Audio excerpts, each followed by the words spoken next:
বলছি দিল্লি দিয়ে চলে বলছি এসআইআর আবহের মধ্যে যেটা জানা যাচ্ছে যে মমতা বন্দ্যোপাধ্যায় তিনি দিল্লি যেতে চলেছেন এবং আজকে দেখা গেল যে তার আগে অখিলেশ এসে বৈঠক করে গেল।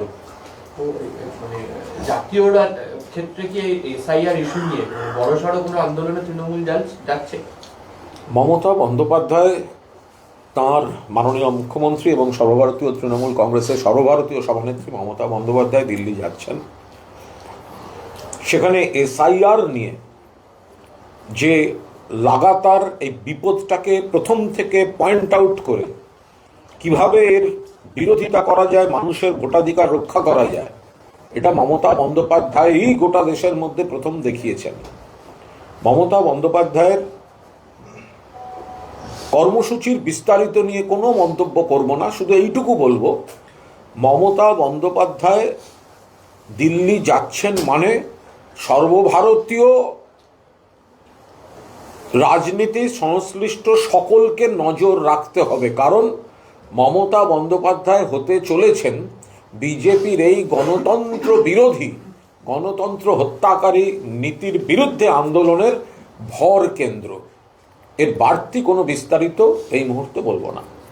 আজকে দেখতে পাওয়া গেছে যে অখিলেশ এসে মিটিং করে গেলেন এবং যে সময়টা যাচ্ছেন সে সময় পার্লামেন্টের সেশন, ফলে বাকি যারা বিজেপি বিরোধী দল রয়েছে তাদেরকে নিয়ে মানে কোনো একটা বাংলার ভোটের আগে দেখুন, এই যে বিজেপি যেটা যে ভোটার লিস্টে কারচুপি দিয়ে যেগুলো শুরু করেছে, তা এগুলো এ তো মহারাষ্ট্রে করেছে, এ তো হরিয়ানায় করেছে, দিল্লিতে করেছে, বিহারে করেছে। তো ওখানে যারা লড়েছেন বিজেপির বিরুদ্ধে, মূলত কংগ্রেস এবং তার সঙ্গে যারা ছিলেন, তাদের তো ধরা উচিত ছিল।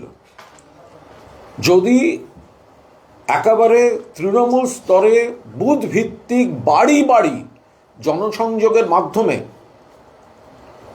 এই নির্বাচন কমিশনকে ব্যবহার করে বিজেপির ভোটার লিস্টে কারচুপি, একদিকে বৈধ ভোটারকে বাদ দেয়া, অন্যদিকে অন্য রাজ্যের ভুয়ো ভোটার এখানে ঢুকিয়ে দেয়া, তা এটা যদি কংগ্রেস বা এরা করতে পারত, তাহলে বিজেপি এই 4টে রাজ্যে ক্ষমতায় আসতো না। আর মমতা বন্দ্যোপাধ্যায় এটা ধরে ফেলেছেন।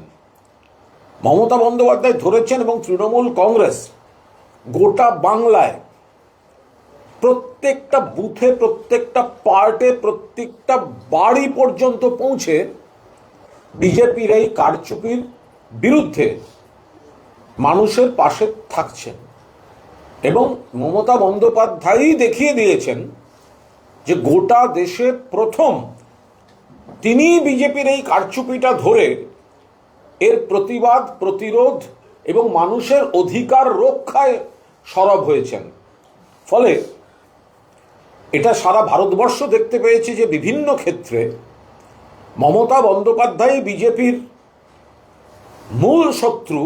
সেই কারণে বিজেপি কিভাবে তার বিভিন্ন এজেন্সি বা অন্যান্য সব শক্তির অপব্যবহার করে বাংলায় এসে তৃণমূল কংগ্রেসকে ডিস্টার্ব করতে নাবে। এবং তারপরেও তৃণমূল কংগ্রেস, মমতা ব্যানার্জি জিতছেন এবং জিতবেন। দিল্লিতে মমতা বন্দ্যোপাধ্যায় যাওয়া নিয়ে আমি সবিস্তার কোনো কর্মসূচি নিয়ে মন্তব্য করব না, শুধু এইটুকু বলবো,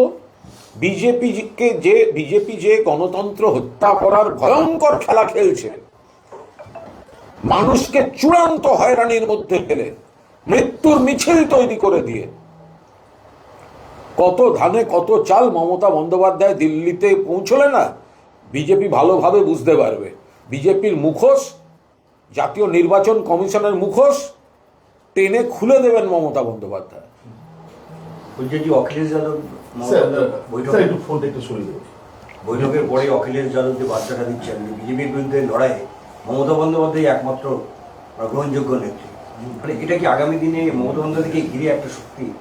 দেখুন, এটা তো একেবারে প্রমাণিত সত্য যে গোটা দেশে বিজেপির মতো বিপজ্জনক যে শক্তি অর্থনৈতিকভাবে মানুষকে শেষ করে দিচ্ছে, সামাজিকভাবে শেষ করে দিচ্ছে, সাম্প্রদায়িক সম্প্রীতি ধ্বংস করে মেরুকরণের খেলা খেলছে, এই বিজেপিকে রুখে বারবার দেখিয়ে দিয়েছে একটা মাত্র নাম গোটা দেশে, তার নাম বাংলার মুখ্যমন্ত্রী মমতা বন্দ্যোপাধ্যায়।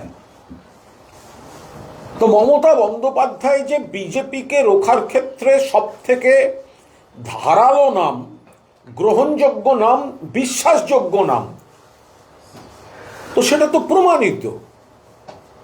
ফলে এবার মমতা বন্দ্যোপাধ্যায়কে এই বাংলার নির্বাচনে এখানে ডিস্টার্ব করার জন্য প্রধানমন্ত্রী, স্বরাষ্ট্রমন্ত্রীদের ডেলি প্যাসেঞ্জারি শুরু হয়ে গেছে, নির্বাচন কমিশনকে নামিয়ে দিয়েছে, ভোটার লিস্টে কারচুপি, মৃত্যুর মিছিল শুরু করিয়ে দিয়েছে।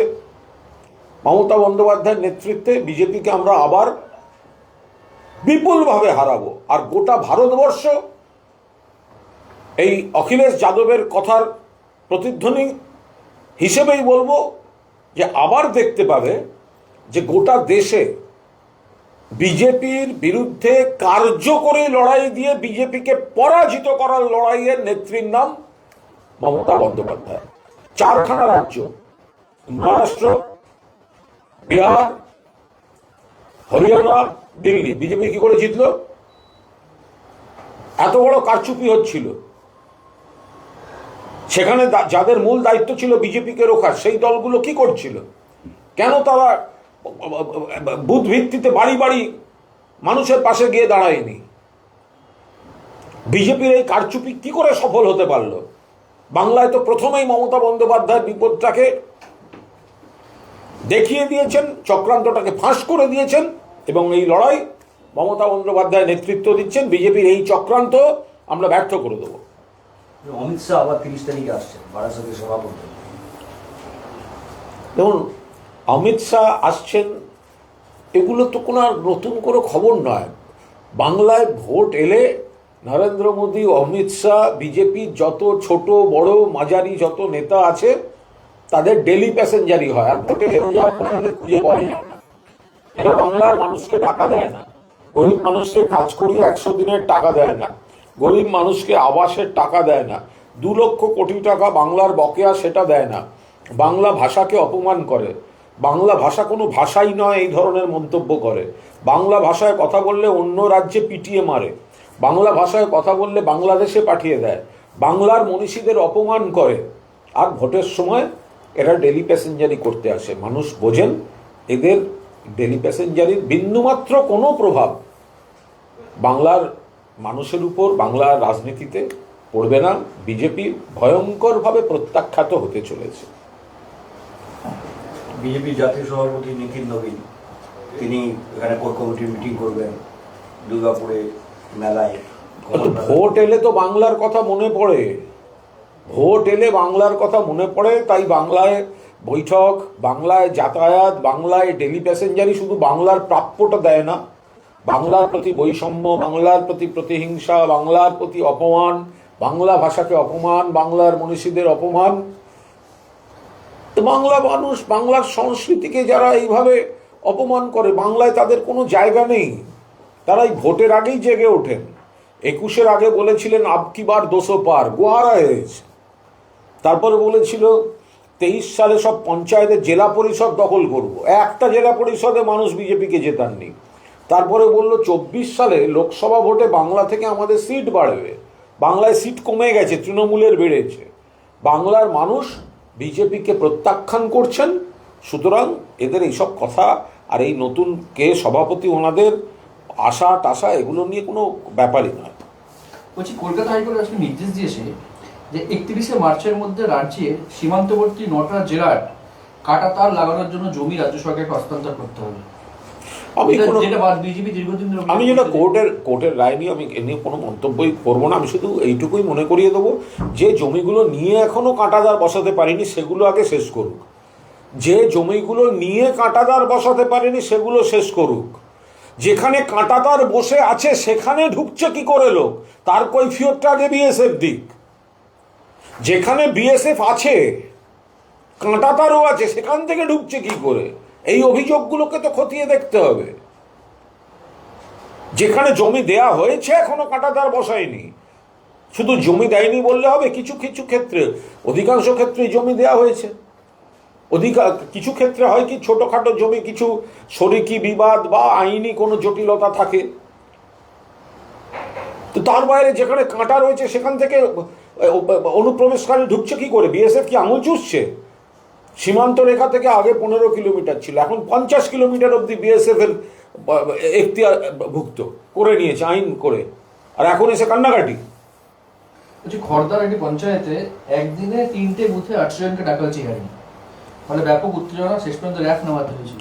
স্বাভাবিক, মানুষকে যদি এইভাবে হ্যারাস করা হয়, একদিনে এতজনকে, 100 মানুষকে এক জায়গায় ডেকে দিচ্ছেন, মানুষ কাজকর্ম ফেলে, অনেকে তার সঙ্গে রোজগার জড়িত, অফিস ছুটি নিয়ে, কাজের জায়গা ছুটি নিয়ে, যারা নিজেরা ছোটোখাটো ব্যবসা করেন সেগুলোকে নিয়ে নিজেদের সমস্ত অসুবিধা সত্ত্বেও হিয়ারিংয়ে যেতে হচ্ছে, এবং কার্যক্ষেত্রে দেখা যাচ্ছে সেই হিয়ারিংয়ের কোনো মাথামুন্ডু নেই যে কারণে ডাকছে, শুধুমাত্র ডাকার জন্য ডাকা, হয়রানির জন্য ডাকা।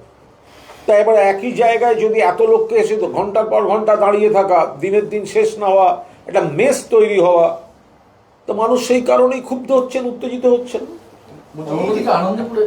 অন্যদিকে আনন্দপুরে যে আগুন, সেখানে বিরোধীরা একযোগে অভিযোগ করছে জমি মাফিয়ারা জলা জমি বুঝিয়ে এইসব গোডাউন করেছে। আমি একটা জিনিস বুঝতে পারি না, আনন্দপুরে যেটা দুর্ঘটনা হয়েছে একদম দুর্ঘটনা, তার তদন্ত হচ্ছে, যা যা হচ্ছে। আচ্ছা, বিরোধী শাসিত রাজ্যে, মানে যারা আমাদের বিরোধী, সিপিএম এর জমানায় কখনো কোনো অ্যাক্সিডেন্ট, কোনো দুর্ঘটনা ঘটেনি? বিজেপি রাজ্যগুলোতে কোনো দুর্ঘটনা, কংগ্রেসের রাজ্যগুলোতে হয় না? বিজেপির গুজরাটে তো পরের পর সেতু ভেঙে লোক মারা যাচ্ছে। আবার সিপিএম এর তো শুধু দুর্ঘটনা নয়, সিপিএম এর শিবালিক ভেঙে পড়েছিল, মনে আছে কমরেড? দুখানা বিল্ডিং সিপিএম এর চরিত্রকে রিফ্লেক্ট করে, দুটো বিল্ডিং। সিপিএম এর চরিত্র দেখাতে গেলে দুটো বাড়ি দেখিয়ে দেবেন, একটা শিবালিক প্রমোটিং রাজকে দেখিয়ে দিয়েছিল, আর 2 হচ্ছে বউবাজারের রশিদ খানের বাড়ি, আরডিএক্স বোঝাই বাড়ি বিস্ফোরণে উড়ে গেছিল, শতাধিক হতাহত। এই দুটো বাড়ি হচ্ছে সিপিএম এর চরিত্রের ছবি। 32 ঘন্টা পর ফায়ার দমকল মন্ত্রী সেখানে গেছেন, এটা কোনো কাজের কথা না, সঙ্গে সঙ্গে দমকল কাজ করেছে। এবং বাংলার মানে এখানে, এবং বড় কোনো ঘটনা ঘটলে, এবং যে কোনো ঘটনা ঘটলে দমকল মন্ত্রী সঙ্গে সঙ্গে ছুটে যান। কোনো কারণে যদি তিনি একটু দূরেও থেকে থাকেন, তার সঙ্গে তো উদ্ধার কার্যের তিনি সমস্ত জায়গায় যান। কোনো কারণে দূরে ছিলেন, কিন্তু দমকল তো গেছে, তিনি তো ফোনে গোটাটা মনিটর করেছেন। এটা একটা হাস্যকর কথা না? আচ্ছা, এবার বলুন, গুজরাটে ব্রিজ পড়ে লোক মারা গেছে, প্রধানমন্ত্রী জাননি কেন? গুজরাটে ব্রিজ পড়ে লোক মারা গেছে বারবার, তাহলে প্রধানমন্ত্রী জাননি কেন? হোম মিনিস্টার জাননি কেন? কি জন্য জাননি? এগুলো কোনো কথার কথা না। অত্যন্ত দায়িত্বশীল মন্ত্রী সুজিত বোস। দমকল মন্ত্রী যখন ওখানে ঘটনাস্থলে গেছেন, বিজেপি বিক্ষোভ দেখায়, তৃণমূল পাল্টা বিক্ষোভ বিজেপির বিরুদ্ধে দেখায়, তৃণমূলকে ধস্তাধস্তি। যদি একটা যেখানে দুর্ঘটনা ঘটেছে, উদ্ধার কাজ চলছে, সেখানে যদি রাজনৈতিক অশান্তি তৈরি করতে যায়, সেগুলো বিজেপি করতে চাইছে, তাহলে বিজেপি শাসিত রাজ্যে যে ঘটনাগুলো ঘটছে সে ব্যাপারে তো আওয়াজ নেই। দিল্লিতে আবার একটি নাবালিকা কুৎসিতভাবে ধর্ষণ হলো, কোথায়? বিজেপি নেতাদের মুখে তো কোনো নিন্দার ভাষা শোনা যাচ্ছে না। গুজরাটে পরের পর ব্রিজ ভেঙে পড়ে, তখন কোথায় থাকে? যখন কাশ্মীরে সীমান্ত টপকে এসে জঙ্গিরা পর্যটকদের গুলি করে মেরে যায়, তখন এই বিজেপি নেতারা কোথায় থাকে? এটা হচ্ছে যে শুভেন্দু অধিকারী আনন্দপুরের ঘটনা বলছেন ম্যানমেড বিপর্যয়। দেখুন, বিপর্যয়, দুর্ঘটনা, মর্মান্তিক ঘটনা, এই দুর্ঘটনা এবং মৃত্যু নিয়ে অকারণ রাজনীতি করার কোনো কারণ নেই। পুরো সমস্ত রকম তদন্তের যাবতীয় ব্যবস্থা হচ্ছে, কোথাও কোনো গাফিলতি থাকলে সমস্ত ব্যবস্থা হবে। কিছু ঘটনার সঙ্গে রাজনীতি না জড়ানোই ভালো। তাহলে বিজেপি শাসিত রাজ্যগুলোতে যখন কিছু হয়, তখন শুভেন্দুবাবু সেটাকে কিভাবে ধরবেন? বিজেপি শাসিত শুভেন্দুবাবুদের সব বড় বড় নেতাদের রাজ্য গুজরাট, পরপর ব্রিজ শুদ্ধ ভেঙে পড়ে যাচ্ছে। তো এগুলো আপনি দেখবেন না? দিল্লিতে নাবালিকা ধর্ষণ, পরের পর নারী নির্যাতন, একের পর এক দুর্ঘটনা, সেগুলোকে আপনি জাস্টিফাই, মানে আপনি সেখানে কোনো বক্তব্য না করে দেওয়ার জায়গায় আপনি নেই। আপনি এখানে শুধুমাত্র একটি দুর্ঘটনাকে কেন্দ্র করে রাজনীতি করতে আসছেন, এটা ঠিক না। এটা নিয়ে একটু দমকলের ডিজি তিনি মেনে নিয়েছেন যে অগ্নি নির্বাপন ব্যবস্থা সঠিকভাবে ওখানে ছিল না, অডিট হয়নি, উনি নিজেই মেনেছেন। না, এটা কোনো না কোনো একটা তো কোন দুর্ঘটনা যখন ঘটেছে, যে ঘটনাই ঘটুক, কোনো না কোনো একটা জায়গায় থেকে তো সেটা হয়েছে। এবার সেখানে যদি দেখা যায় যে কোনো পরিকাঠামোগত ত্রুটি কনসার্ন সেই ব্যক্তির বা তার সংস্থার রয়েছে, সেগুলো তদন্তে নিশ্চিতভাবে উঠে আসবে। বলছি, এই যে এসআইআর হয়রানির যে অভিযোগ দিকে দিকে উঠছে, সেখান থেকে একটা অন্য একটা ভার্সান আসছে আজকে। এটা একটা ঘটনা যে বনগাঁয় ব্রেন স্ট্রোকের এক রোগীকে স্থানীয় পঞ্চায়েত প্রধান তিনি ট্রেনে চাপিয়ে নিয়ে যাচ্ছিলেন।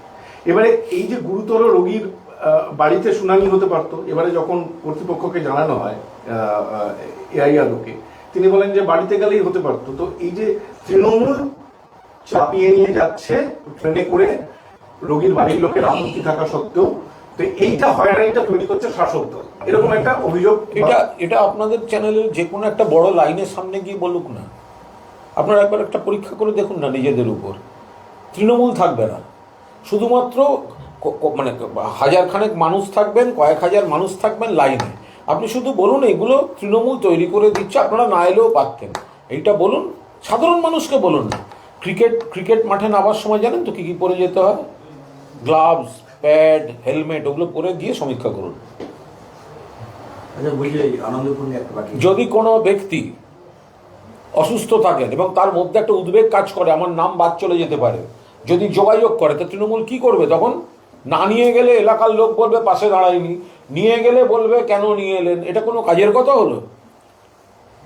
অসুস্থ মানুষ আরো বেশি উদ্বেগে আমার নাম যদি বাদ চলে যায়। বলছি শঙ্কর ঘোষ বলছেন যে জলাজমি বুঝিয়ে কারখানা করা কিন্তু তৃণমূলের কামাইয়ের জায়গা। শঙ্কর ঘোষ তো আগে সিপিএমে ছিলেন, ওনাকে একটু বলুন না। বউবাজারের রশিদ খানের বাড়িটা যে বিস্ফোরণ, বাংলার বৃহত্তম বিস্ফোরণ, বাংলার বৃহত্তম বিস্ফোরণ রশিদ খানের বাড়ি।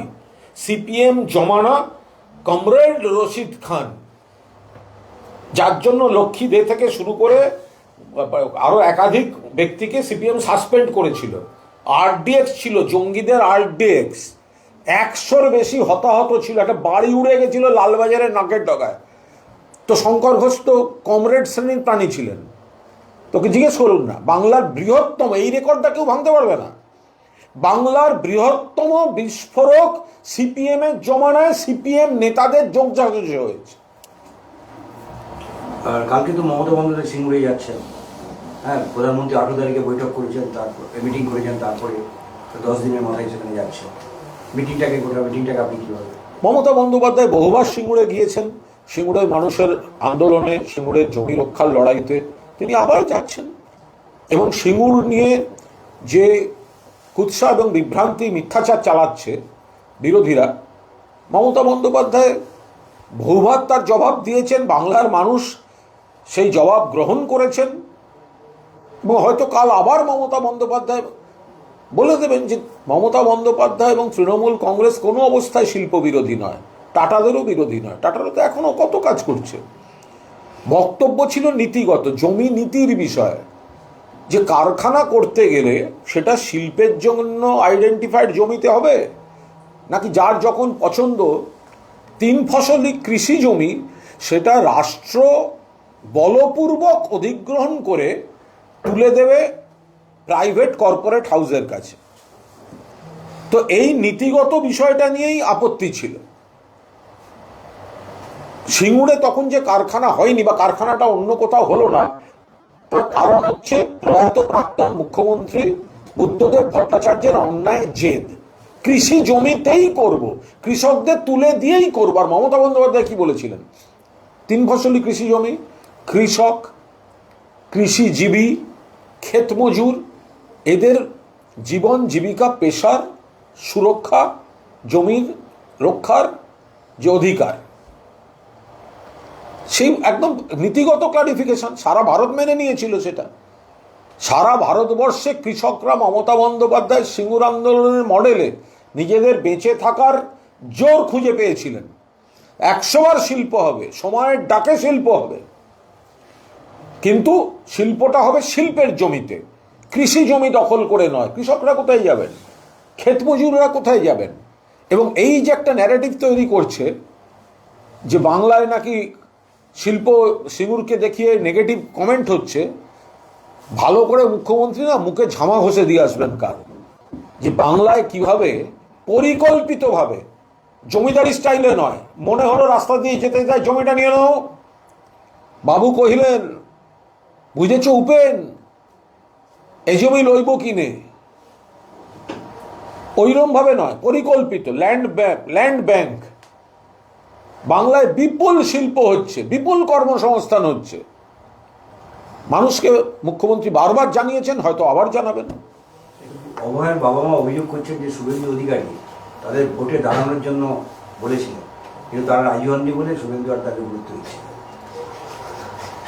দেখুন, এই ব্যাপারটা আমি আবার বলছি, অভয়ার প্রতি পূর্ণ শ্রদ্ধা সম্মান জানিয়ে বলছি। অভয়াকে কেন্দ্র করে বিভিন্ন ব্যক্তির বিপথগামী প্ররোচনায় বিভ্রান্ত হয়ে অভয়ার বাবা মা যে ধরনের কথাবার্তা বলেন, যে ধরনের অবস্থান নেন, সেটা দেখে খারাপ লাগে। ওনারা তো দুঃখ পাবেন, তো স্বাভাবিক, কিন্তু কথায় কথায় প্ররোচিত হয়ে এই ধরনের কথা বলা। আজকে বলছেন তাদের ভোটে দাঁড়াতে বলেছিলেন শুভেন্দু অধিকারী, তারা না বলেছেন বলে তার সঙ্গে শুভেন্দুদের দূরত্ব হয়ে গেছে। কিছুদিন আগে বলছিলেন অনিকেত মাহাতোর মতো ভালো ছেলে হয় না, এখন আবার অনিকেত মাহাতোরও, ডাক্তার অনিকেত মাহাতোরও সমালোচনা করেছেন দেখলাম। এটা খুব সমস্যার ব্যাপার। তবে অভয়ের বাবা ঠিক বলছেন না শুভেন্দু ঠিক বলছে, ওরা একটা টস করে ঠিক করে নিতে পারেন। কোনো কি পলিটিক্যালি ওদিকে ব্যবহার করার চেষ্টা করেছেন কি শুভেন্দু অধিকারী? দেখুন, অভয়ার বাবা মা তাদের কন্যাকে হারিয়েছেন, তাদের আবেগ, তাদের শোক, এটা তো অস্বীকার করার কোনো প্রশ্নই নেই। কিন্তু ওনারা যদি মানে জোয়ার ভাটার মতো নিজেদের বক্তব্য থেকে শিফট করেন এবং যে যখন যা উদ্দেশ্য প্রণোদিত বোঝাচ্ছে তাতে প্ররোচিত হন, প্রভাবিত হন, তাহলে তো মূল যে বিষয়টা সেটা থেকে শিফট করে যাওয়া হচ্ছে না, বিভ্রান্তিকর হচ্ছে। একটা সময় আমাদের কাছে বিজেপি খুব ভালো ছিল, বিজেপির মিছিলেই তো আপনারা গিয়ে হেঁটে এলেন, বিজেপির মিছিলে তো ওনারা গেছেন। আমরা বারবার বলেছি যে আপনাদের ব্যবহার করা হচ্ছে, হবেন না, তো তখন তো ওনাদের সেটা মনে ছিল না। যা পারেন যা মুখে এসেছেন বলেছেন, যা মুখে এসেছেন বলেছেন। এখন ওনাদের মেয়ে হারিয়েছে, ফলে সেটা একটা চরম দুঃখের বিষয় ইত্যাদি। কিন্তু যখন একটা তদন্ত হচ্ছে, 24 ঘন্টার মধ্যে পুলিশ ধরছে, আপনারা বলছেন সিবিআই চাই। সিবিআই এসে দেখালো কলকাতা পুলিশের তদন্ত ঠিক ছিল। এখন আবার আপনারা কার কথা শুনে কি বলছেন, এটা মানে আপনাদের মানে অভয়ার বাবা মার তাদের আবেগটাকে বিভ্রান্ত করে কখনো বিজেপি তাদেরকে ব্যবহার করছে, কখনো বামেরা ব্যবহার করছে, এই চলছে। আমার মনে হয় ওনারা মেয়ের মানে আত্মার প্রতি সুবিচার করছেন না। Thank you.